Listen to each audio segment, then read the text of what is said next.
Alexander Pope's The Rape of the Lock, 1712, is a dazzling mock-epic poem that transforms a trivial aristocratic squabble, a stolen lock of hair, into a grand satire of vanity and high society.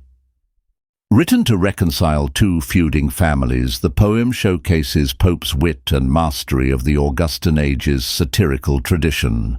In this video, we will explore Canto I, the opening section, which sets the stage for the poem's humor and critique. Through a summary and detailed analysis, we'll uncover how Pope uses the mock-epic form to lampoon the superficiality of 18th century aristocracy and why his insights remain relevant today.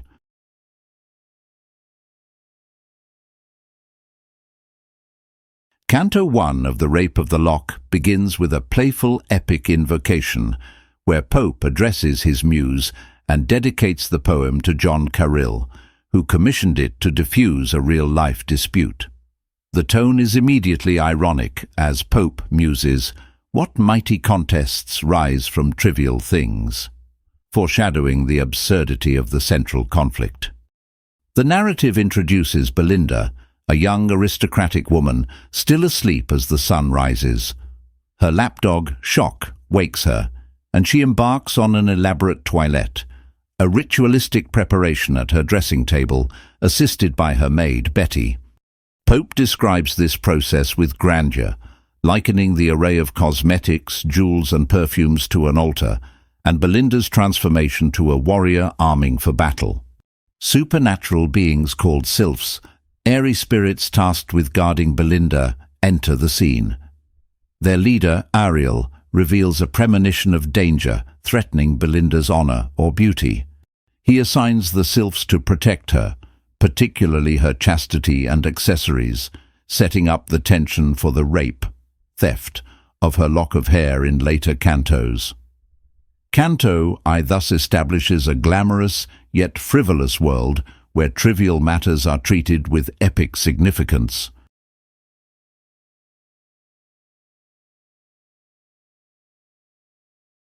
Canto I of The Rape of the Lock is a masterclass in mock-epic satire, using the grandiose style of classical epics like Homer's Iliad or Virgil's Aeneid to narrate a petty incident. Pope's sharp wit targets the vanity, superficiality, and misplaced priorities of 18th century aristocratic society. Below, we explore the key elements of his satirical approach.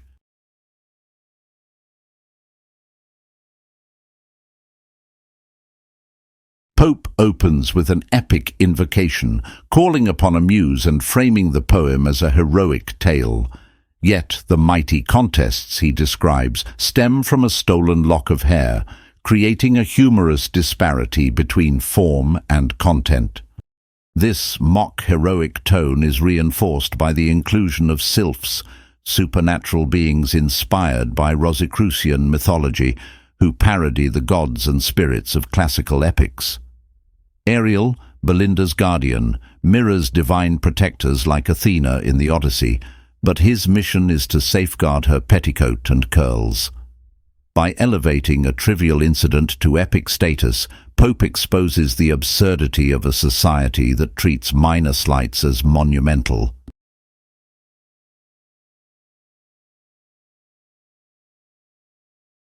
The centerpiece of Canto I is Belinda's toilette scene, where her dressing ritual is depicted as a sacred ceremony.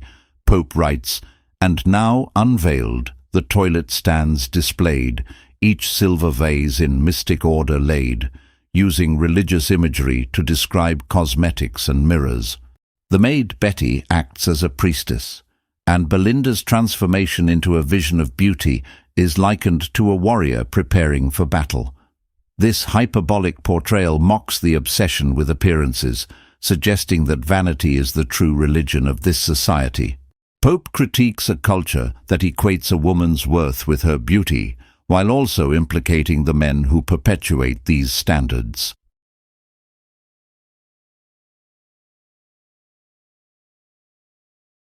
Canto I paints a vivid portrait of an aristocratic world consumed by leisure, status, and appearances. Belinda inhabits a realm of soft bosoms and sparkling cross, where days are spent flirting, gossiping, and playing cards. The term rape, though meaning theft in its Latin root, carries darker connotations, hinting at moral failings beneath the surface glamour. The Sylphs' role, protecting Belinda's chastity alongside her accessories, reflects a society that conflates honor with superficial traits. Pope's satire thus targets not just individuals, but a broader system that prioritizes trifles over substance, revealing the hollowness of aristocratic values.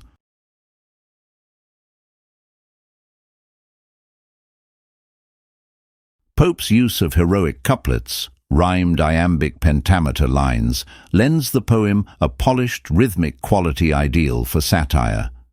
Lines like, "This nymph, to the destruction of mankind, nourished 2 locks, which graceful hung behind," use neat rhymes to inflate the trivial, amplifying the humor. Zeugma, a device where one verb governs multiple objects, adds wit, as in, "or stain her honor, or her new brocade," equating moral ruin with a ruined dress.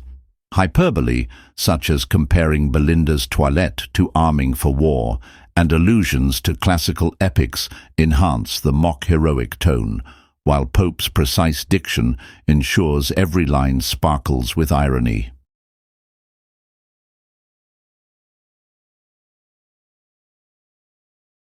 The poem was inspired by a real incident.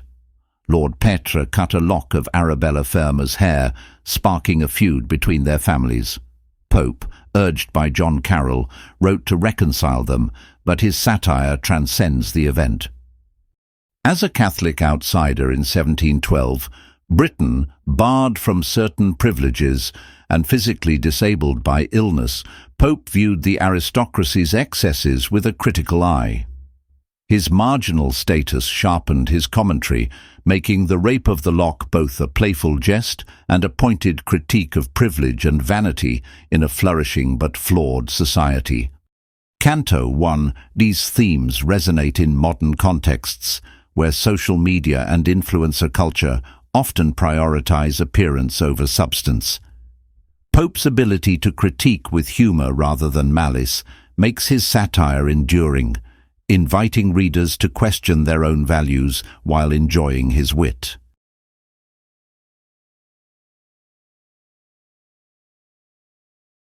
Canto I of The Rape of the Lock showcases Alexander Pope's genius as a satirist, using the mock-epic form to expose the vanity and superficiality of 18th-century aristocracy. Through Belinda's lavish toilette, the playful Sylphs, and a world where a stolen lock sparks epic drama, Pope critiques a society obsessed with trifles. His heroic couplets, witty zeugmas, and ironic tone make the poem a delight, while its insights into human nature remain strikingly relevant. Whether you're drawn to its humor or its moral undertones, Canto I invites us to laugh at folly and reflect on what truly matters. Stay tuned for more explorations of classical poetry and let Pope's wit inspire you to see the world with a sharper eye.